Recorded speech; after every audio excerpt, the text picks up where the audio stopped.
शिमला की पहाड़ियों में बसा था एक छोटा सा गांव चंद्रकोट। वहां की सबसे रहस्यमयी बात थी एक पुराने हवेली की, जहां रात को एक बेहद खूबसूरत औरत दिखाई देती थी।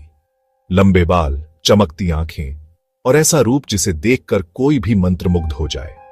गांव वाले कहते थे कि वो एक डायन है जो रात को आने वालों को अपने रूप जाल में फंसाकर गायब कर देती है। पर कोई उसके पास गया नहीं, और जो गया वो लौटा नहीं। एक दिन शहर से एक फोटोग्राफर आरव उस हवेली की तस्वीरें खींचने आया। गांव वालों ने मना किया, पर वो नहीं माना। रात को जैसे ही वो हवेली पहुंचा, सामने वही औरत खड़ी थी। उसकी मुस्कान में रहस्य था और आंखों में दर्द। तुम डरते नहीं? उसने पूछा। डर कैसा? आप तो बेहद सुंदर हैं, आरव बोला। और तभी हवा का झोंका आया। औरत की परछाई जमीन पर नहीं थी। आरव समझ चुका था वो इंसान नहीं, पर जाने क्यों उसे डर नहीं लगा। उसने पूछा, तुम कौन हो?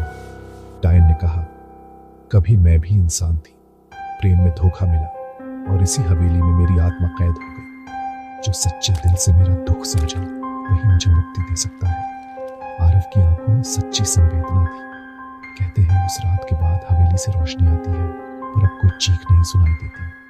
शायद वो खूबसूरत डायन अब आजाद हो चुकी है। क्रेडिट्स, कहानी, पटकथा और आवाज एंकी टेल्स।